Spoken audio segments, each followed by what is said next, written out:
Hey, good morning, everyone. Welcome to our password security webinar. Thank you for those that are joining on the webinar and also those that are joining us on Facebook.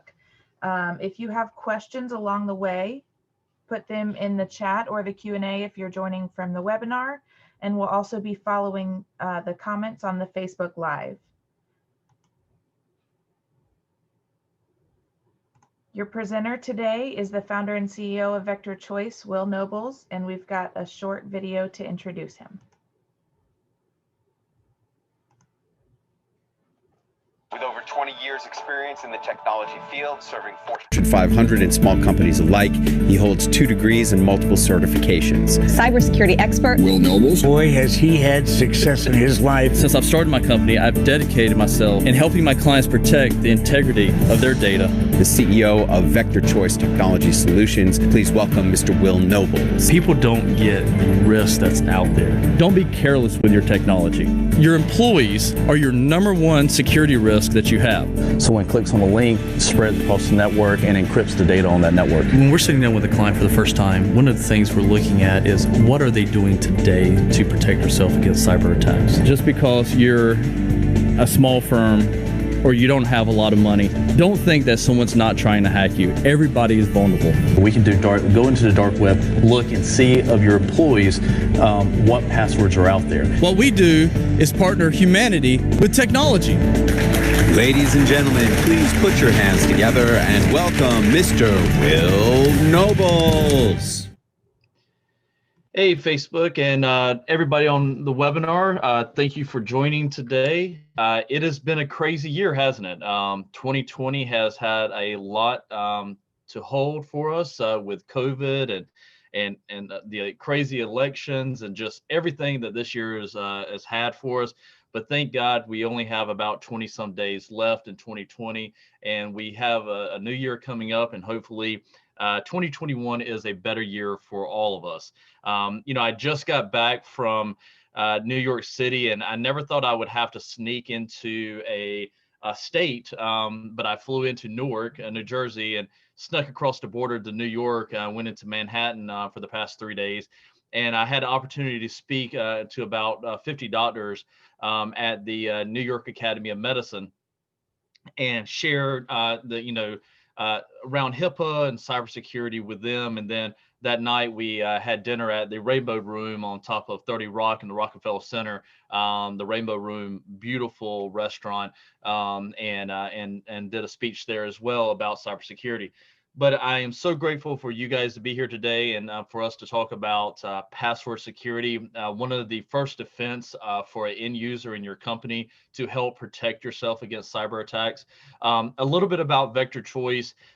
We have had the honor to be Fortune 500, Inc. 5000 2 years in a row. MSP 501 2 years in a row as well. MSP 501 is the top managed services providers in the world.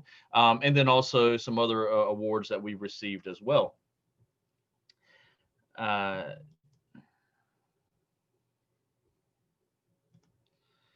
Okay, so what our clients say about us, and I would love for you guys, and I'll have Logan put this out on the chat, is I would love for you guys to fill out a So Tell Us link for Vector Choice, and it's about giving us a testimonial of how if you're a client of ours, how you've enjoyed working with us, as well as I would love for you to share your results of this webinar today as well. A little bit about Vector Choice. We have 5 locations, and surprise, we just opened last month. We opened our Alabama location in Mobile, Alabama, and actually January 1st we're going to be opening Phoenix, Arizona to extend out to the West Coast to have some extra coverage from Tech Time, but also extend to the West Coast is there. So we have office in DC, Eastern North Carolina, Atlanta, Georgia, where I'm located, and then Mobile, Alabama, and Baton Rouge, Louisiana. And then, of course, January 1st, Phoenix, Arizona is coming. We handle everything from managed services to hosting services, phone hosting to email hosting. We're partnered with 365. We work with a lot of compliancy from HIPAA, ITAR, GDPR, NIST compliancy. So anything that you need help with, we can definitely help you with. So we're talking about passwords today, right? So here are the top 10 common passwords for 2020. Yes, you would be surprised. People still use these passwords. So I encourage you, one of the things to start with this webinar, do not use these passwords. And some other things, there's other passwords also not used. Don't think that you can take the word password, put a capital P, put the @ sign for the A's, and or dollar signs for the S's. Hackers know that you do that, and it's easily hacked. So be very careful when you're using a word with a 1 or a 2 at the end of it. And I know it says picture 1, but that was the top 10. But any word with a 1 at the end, especially don't use a family, friends, dogs, because think about this. A lot of you guys are on social media. You probably post your kids' names, your dog or pet's names. Um, I could get so much just off of social media. What you give me as a hacker, you're giving us so much on social media that we can use those words and use algorithm to figure out the types of passwords that you're using. So be very careful of using anything associated with you. Definitely don't use your social security number. But here are some of the words. So if any of these pop up for you, definitely make that change. So let's talk about how hard is it to hack a password. So here's a screenshot I took off of a website, wanted to share with you guys. And here is honestly, I don't know how they came up with 600 million years on some of this stuff. I don't know if it's algorithm that generated that, because we haven't been there that long with passwords. But what, just to give you an idea, we're going to talk about what Vector recommends of minimum passwords and everything here in a second, but just think about that. If you're looking at any of these passwords and say, yep, I've got 6 characters and I only use uppercase and lowercase letters, I can hack that and no problem. A hacker can definitely get into that.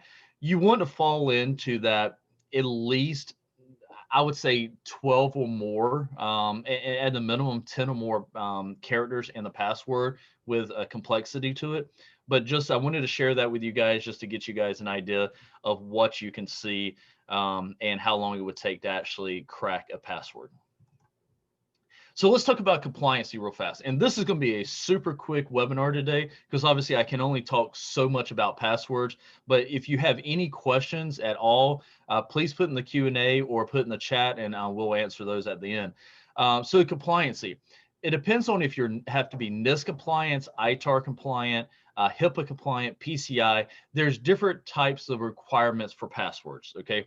So I would encourage you, either reach out to us and we can help you on the guidelines of those compliancies, or reach out to your IT provider and find out what they should be, or read up on it, because every organization has a different compliance. But if NIST is really the sort of big governing body where a lot of states are following.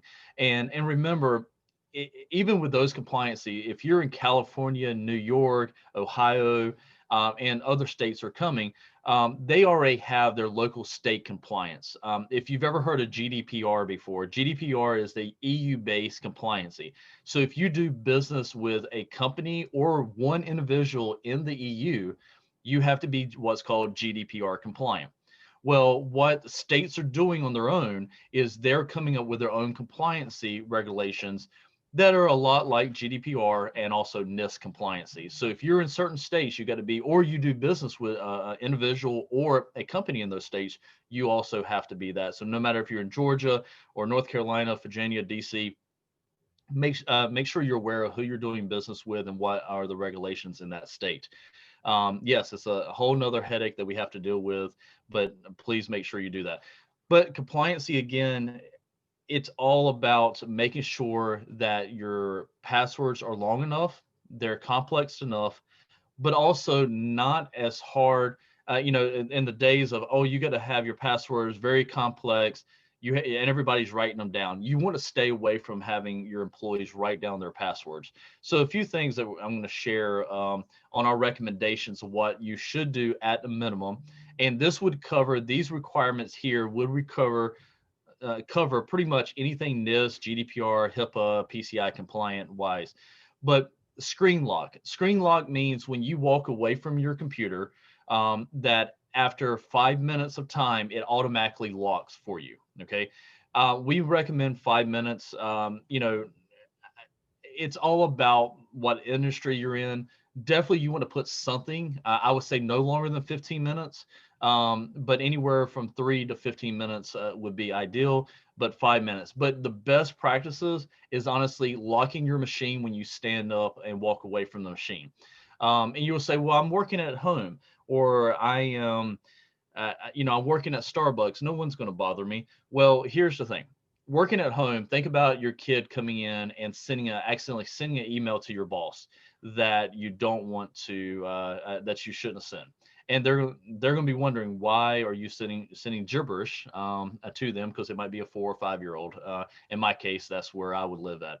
Oh, by the way, I know you guys are seeing the shaved, clean face look. The ones that know me, yes, I did shave this week for the first time in probably about a year. Because usually, as you see all the videos and everything, I have a full beard. I am growing it back. This is a day of non-shaving at this point, but I just wanted to share that, so I look like a 12-year-old these days. Also, not reusing your passwords. And when I say that, don't ever reuse your password. If you used a password 6 years ago, a year ago, 6 months ago, don't reuse those passwords.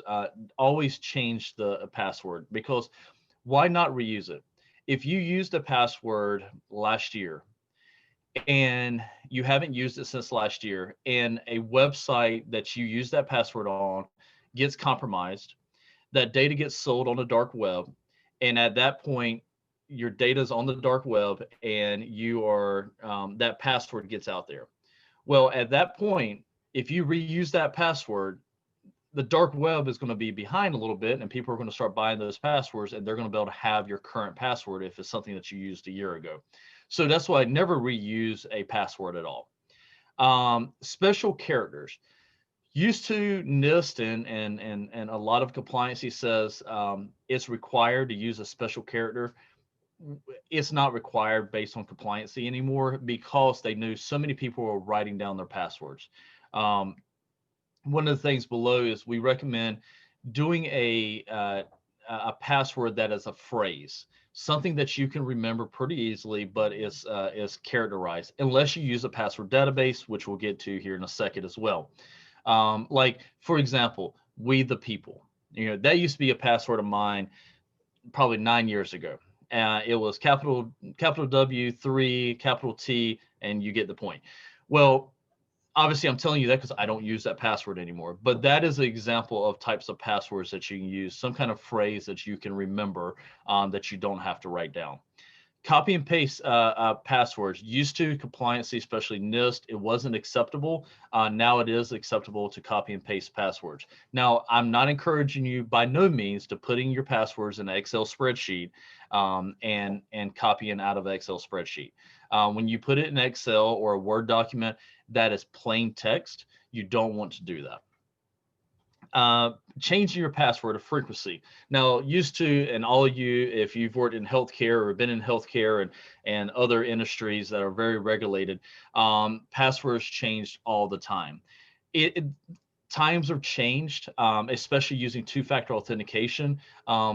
Changing the password every 6 months, because what that we've all figured out in the IT industry is that more frequently that a user has to change the password, more likely they're going to forget it, or they're going to write it down where someone is able to see it.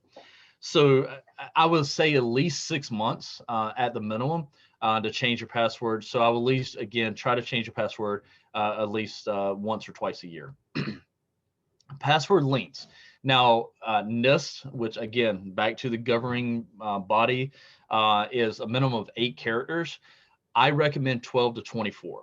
And you're probably thinking, I'm never going to remember, I can't remember a 6-word password. I'm never going to remember a 12 or 24 character password. Well, that comes to the next slide that we're going to be talking about, is a password database and storing your passwords. All my passwords are 17 characters long. And if you held a gun to me, I would not be able to tell you that password. Next thing, what we recommend is two-factor authentication. A lot of you guys have used it already. When you're logging into your banking account, it sends you a text message, or if you're logging into another form, it wants to email you a code. That is a two-factor authentication. Now, in the business world of a two-factor and bring it all together, we use what's called Duo. And Duo, it gives you the ability to do two-factor authentication with Microsoft Azure AD, 365, different websites, different portals, different applications. So you definitely, everything that you can two-factor, you definitely want to two-factor that. By the way, yes, you can two-factor Facebook, LinkedIn, the social medias out there. So I would encourage you on a residential standpoint or a personal standpoint, two-factor your Facebook account, LinkedIn account. That's going to give you that extra security. So a lot of people I see on my Facebook account got hacked. Well, that's going to help stop that type of stuff. Alrighty, so password hygiene. What we're talking about here is tidying up your passwords, tidying up the environment. So again, using two-factor authentication, definitely a hygiene that you want to use. Using a phrase approach, what I talked about before, some kind of phrase that you can remember. I wouldn't say I love my wife or I love your spouse or whatever. I wouldn't do that, but something that you can remember, something that if it's a book that you've read or a phrase or something like that, pick that type of stuff out. Usually that's going to get you past the 8 to 12 characters long, and it's probably going to be easy to remember. At least try to change some of the letters, maybe to E's to 3's and S's to $signs and so forth, to make it complex as much as possible. Proper website security. What I mean by that is make sure that when you're going to websites, you're not saving those passwords in Google Chrome, Internet Explorer, Firefox. So if when it pops up, Chrome, Google Chrome, or any of these browsers pop up and it says, "Do you want to save your password?" Well, you can save it, and in your mind, it's I use Chrome all the time. Yeah, I want to save my password. The problem with that is when you save that password in Google Chrome or Firefox or so forth, you're saving it in plain text. And what I mean by plain text, you're saving it where it's readable just like the words that you're seeing on the screen right now. So don't save it. And if you have saved this, and you're probably thinking, yep, I've saved all my passwords in Google Chrome, I encourage you to go and clear that cache, delete those passwords out, save passwords, and don't do that again. And you're probably saying, well, where do I put it at that point? Do I put it on a spreadsheet? No, I'm going to show you here in a second of what system to use for that. Again, avoid reusing passwords. Protect your password list. Again, next slide, we're going to talk about protecting your password list, what you should do and what you shouldn't do.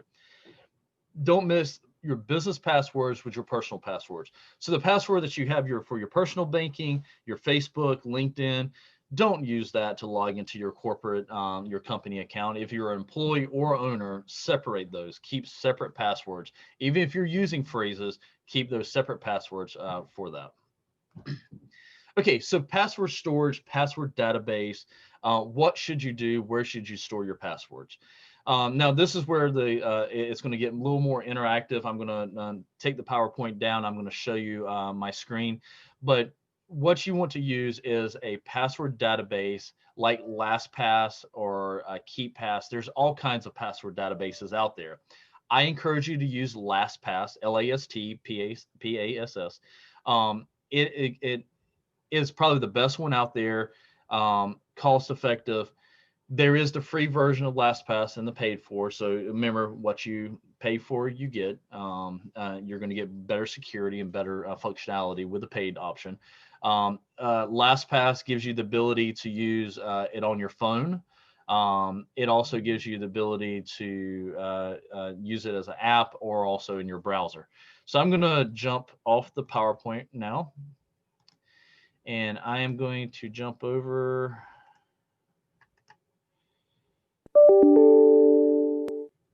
to Google Chrome.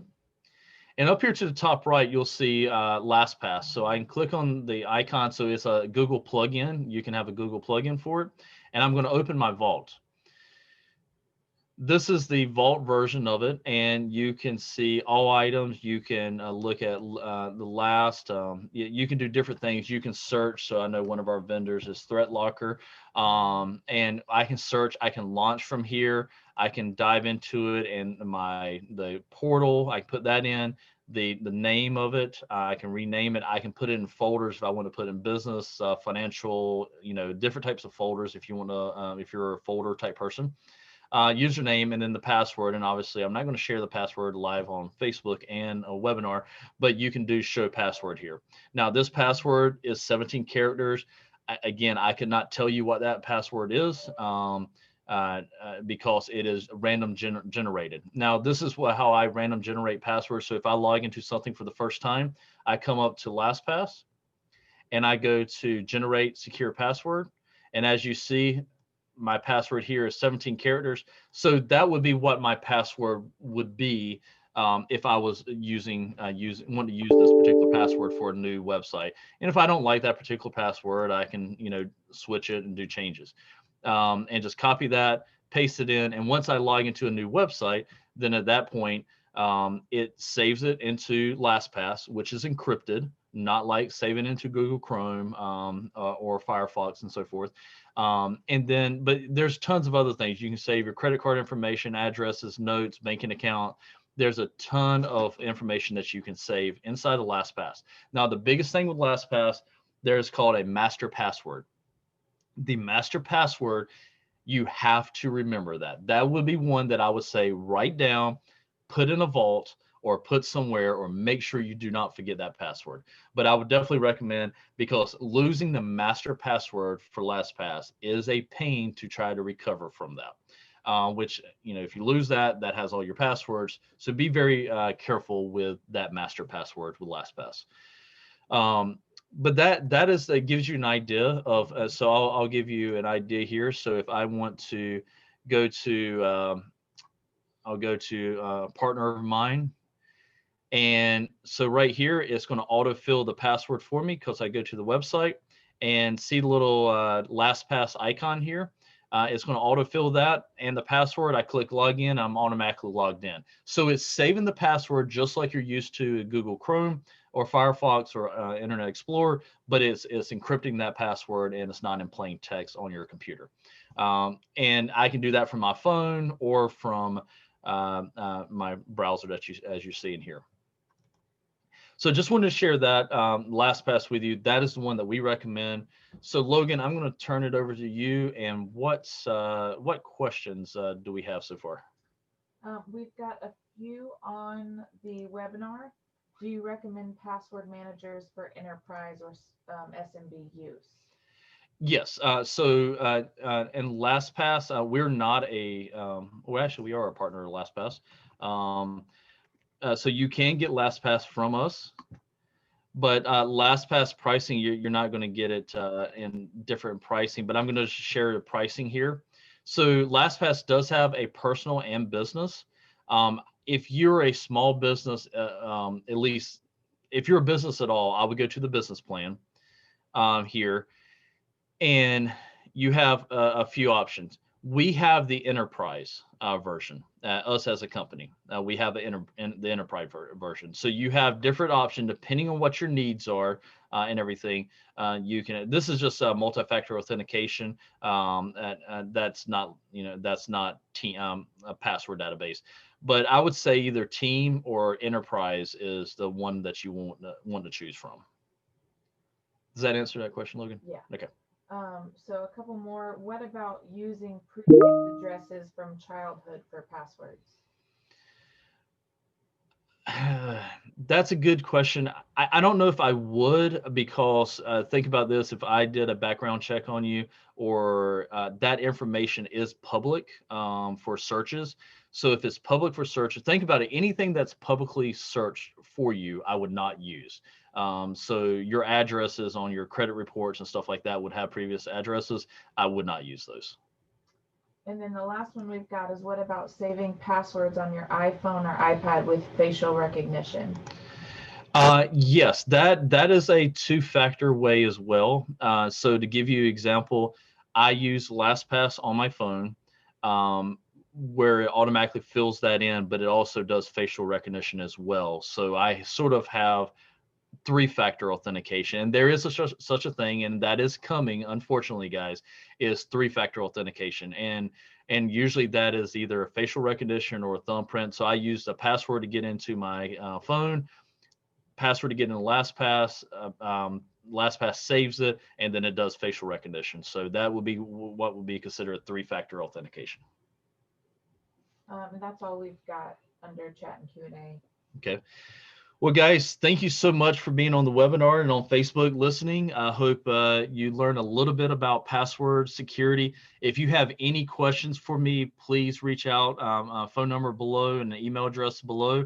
Reach out to us in any way if you're a client or just someone that's curious of what they should do with their security. We handle all types of cybersecurity. Password security is only one part of all the security that it takes to secure. We have what we call the 15 ways to protect yourself against a cyber attack. And it's crazy. Number 15, 14 of it is all technology. Number 15 is make sure if you're a small or a large business or any type of business, make sure you have cyber security insurance. But again, thank you. I hope you have a great rest of the year. Merry Christmas and Happy New Year's. Thank you.